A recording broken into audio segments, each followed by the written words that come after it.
2009 के चुनाव में कांग्रेस ने बदमाशी की।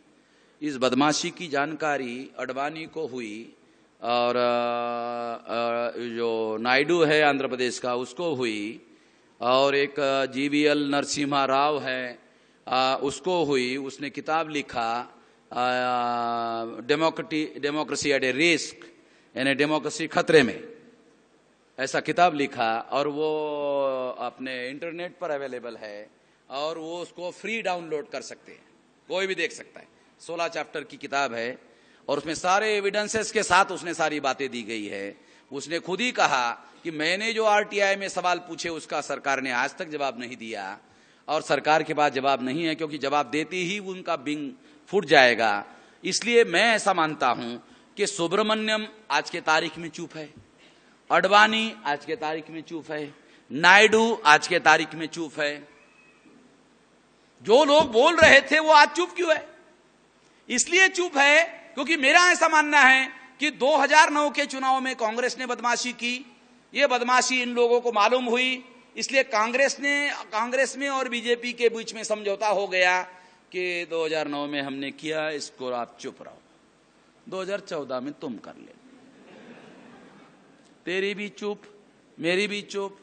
अभी आपको कह रहा हूं, कांग्रेस कह रही है आप चुप रहो, 14 में तुम करो, मैं चुप रह दो। कांग्रेस ने एक भी बयान नहीं दिया। आसाम स्टेट कांग्रेस ने कहा गड़बड़ी हुई, उसके पार्टी के स्टेट यूनिट ने कहा, मगर सेंट्रल यूनिट ने एक बयान तक नहीं दिया।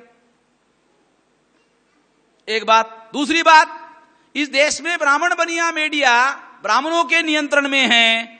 इस मुद्दे पर ब्राह्मण बनिया चुप है, एकदम चुप है, कुछ भी चर्चा नहीं कर रहे। फालतू बातों पर साले घंटा घंटा चर्चा करते रहते और इस मुद्दे पर उन्होंने कोई डिबेट नहीं किया, कोई डिस्कशन नहीं किया। इसलिए ज्यादा लग रहा है मुझे ये बहुत बड़ा भयंकर षड्यंत्र है।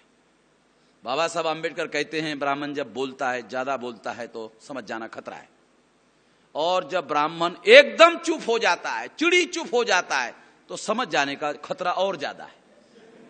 उन्होंने अंग्रेजी में एक शब्द इस्तेमाल किया बाबा साहब आंबेडकर ने, कॉन्स्पिरेसी ऑफ साइलेंस। चुप रहना भी एक षड्यंत्र है। मीडिया बोलने के बजाय चुप है, और केवल चुप नहीं है, चिड़ी चुप है। इसका मतलब यह है कि निश्चित रूप से बहुत बड़ा भयंकर प्रशासन इसमें काम कर रहा है, जुडिशरी इसमें काम कर रही है, सरकार इसमें काम कर रही है, मीडिया इसमें काम कर रहा है, सारा तंत्र इस पर काम कर रहा है। तब न जाकर के यह करना संभव होता है, इतना आसान थोड़ी है। इसलिए साथियों, इसको नंगा करने के लिए केवल कोर्ट में जाकर केस करने से कुछ नहीं होने वाला। जनता को सड़क पर उतरे बगैर और इसको रोक लगाने के लिए सड़क पर उतरकर आंदोलन किए बगैर ये काम होने वाला नहीं है। इसलिए भारत मुक्ति मोर्चा सारे देश भर में इसके विरोध में कम से कम 51,000 इस तरह के कार्यक्रम सारे देश भर में हम लोग लेंगे, ताकि पहले तो लोगों को पता ही नहीं है, मालूम ही नहीं है क्या है ईवीएम मशीन। लोगों को क्या लगता है कंप्यूटर गड़बड़ी कैसे कर सकता है यार, आदमी